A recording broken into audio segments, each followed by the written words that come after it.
Actually 1984-এ মানে কলকাতায় আসি। আমার মেয়ে তখন খুব ছোট কোলে। তো আমি একাই থাকতাম সল্টলেকে, একদম মানে ফাঁকা জায়গা। আমার হাজব্যান্ড বাইরে থাকতেন, কিন্তু ও আমাকে মাঝে মাঝে এটা অ্যাপ্লাই করো, ওটা অ্যাপ্লাই করো। আমি রাস্তা চিনতাম না, গিয়ে গিয়ে মানে তখন পাবলিক ইস্যু অ্যাপ্লাই করতাম করে করে। তারপরে আমি এই ফার্মাসিউটিক্যাল কোম্পানিতে আসি, মেয়েদের নেওয়া হয় মেডিকেল রিপ্রেজেন্টেটিভ হিসেবে। প্রথম আমরা ব্যাচ আর কি। তারপরে সেখান থেকে আমি আমার এরিয়াগুলো ছিল মেডিকেল কলেজ, আরও সল্টলেক, এদিক মানে এনআরএস। তো মেডিকেল কলেজে যেতাম যখন, ওখান থেকে আমি সোজা চলে যেতাম মানে লায়েন্স রেঞ্জে। সেখানে গিয়ে ওই শেয়ার মার্কেটের ওখানে দাঁড়াতাম, কিছু কিছু কিনতাম, বিক্রি করতাম। সিস্টেমটাই ছিল আলাদা। মানে ওই ভেতরে একজন ব্রোকার ঢুকে গেলেন, বাইরে এসে বললেন এটার দাম এত, এটার দাম এত, টুকটুক করে এরকম করে বললেন কি নেবো, কে কি নেবে, দাঁড়িয়ে দাঁড়িয়ে সঙ্গে সঙ্গে বলে দিলে এতটা। সে আবার ঢুকে গেল, ফিরে এসে বলে এতটা পাওয়া যাচ্ছে, নেবো কি, আবার ভেতরে গিয়ে নিয়ে নিল। এরকম একটা মানে এখনকার যারা নতুন এসেছে এই প্রফেশনে তারা ভাবতেই পারবে না যে কী ছিল আগে শেয়ার মার্কেটটা। তারপরে মহিলা বলতে একাই দাঁড়িয়ে থাকতাম। তাহলে এই করতে করতে এসে গেছিলাম, বেশ ভালোই আমি মানে রোজগার করতে শুরু করেছিলাম। তার সঙ্গে আবার আমি কিছু মিউচুয়াল ফান্ডস নিয়েও কাজ করতাম। ওগুলো নিয়ে আমি যেহেতু আমি ডক্টরদের কাছে যেতাম, ওদেরকে ট্যাক্স রিবেটের জন্য করতে হতো, সেটাও আমি সঙ্গে করতাম। আমার একটা মানে ন্যাক ছিল করার। তারপর যাই হোক, আমার পার্সোনাল কিছু প্রবলেম হয়, আমার হাজব্যান্ডের সঙ্গে আমার সেপারেশন হয়। আমি সল্টলেক থেকে এগিয়ে চলে আসি। আমার মেয়ে ছোট, তাকে বড় করার ব্যাপার। ন্যাচারালি আমি শেয়ারের দিকে ততটা মন দিতে পারিনি। আর বাই দিস টাইম একটা স্ক্যাম হয়ে যায়, বাজার একদম বলতে গেলে শূন্যে নেমে আসে।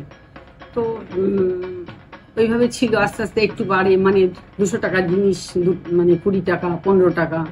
তো প্রয়োজনের অনেক কিছুই বিক্রি করতে হয়েছে। তখন আমার বেশ অনেকটা বড় স্টক ছিল। মানে আমি তখনকার দিনে ক্যালকুলেশন করে মানে 4 লাখ টাকার মতো মানে শেয়ার স্ক্রিপ্ট নিয়ে আমি ঘুরে বেড়াতাম। মানে সেইগুলো পড়তে পড়তে নামলেও পড়া বাজারেও অতটা ছিল। অনেক পড়া দামে আমাকে বিক্রি করতে হয়েছিল, কিছু করার ছিল না। ওরা এডুকেশন আস্তে আস্তে বড় হলো, আমি একটু একটু করতাম। আর আমার জবের এত প্রেশার ছিল যে আমি খুব একটা ভালো মন দিতে পারতাম না। একবার আমি কনফারেন্সে গেছি, এখনকার মতো সিস্টেম তো ছিল না যে অনলাইনে টুক করে এত ইজিলি আমি নিজেই কিনতে পারছি, নিজেই বিক্রি করতে পারছি, সব কিছু করতে পারছি, এরকম মানে সুবিধা তখন ছিল না। আমি তখন পুরীতে কনফারেন্স করছি, আমি বাড়িতে এসে দেখি আমার ডিম্যাটের শিট এসেছে, 4 lakhs হয়ে গেছে, 4 lakhs ক্রস করে গেছে। কারণ আমার হিমাচল ফিউচারিস্টিক তখন 2000 টাকা ক্রস করে গেছে। আমি বিক্রি করতে পারলাম না, কেননা ওখানে থেকে তখন অনলাইনে বিক্রি করার ব্যাপার ছিল না।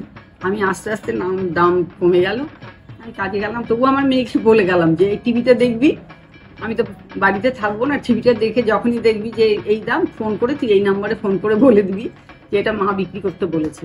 কারণ মোবাইলের সিস্টেমই ছিল না তখন। তো আমি বাড়িতে এসে দেখলাম আমার মেয়েকে যেমন বলে গেছি, ও ছোট ছিল, টিভি দেখে ঠিক সিএনবিসি দেখে ও ঠিক বলে দিয়েছে 1,500 না কত তখন ছিল। আমি 1.5 লাখ টাকার মতো পেয়েছিলাম। যাই হোক, ম্যাক্সিমামটা আমি পাইনি।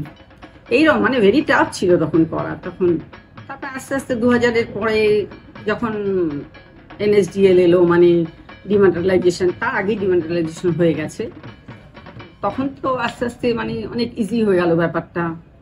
তো আমার এটাতে ন্যাক আছে, ন্যাচারালি আমি সময় পেলেই কিছু না কিছু ইনভেস্ট করি। অনেক প্রফিটও করেছি, করিনি তা না, করেছি বলে আমি অনেক কিছু করতে পেরেছি আর কি।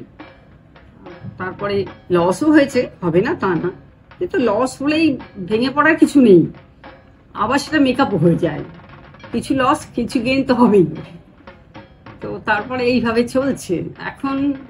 এখন তো খুবই ইজি। আমি বিদেশে গেলে, ইভেন আমেরিকা গেলেও বসে বসে আমি মানে ট্রেডিং করতে পারি।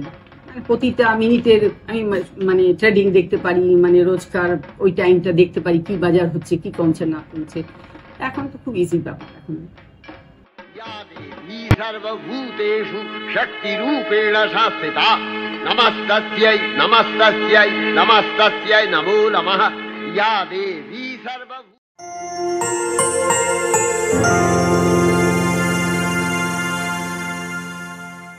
Investment in securities market are subject to market risks. Read all the related documents carefully before investing.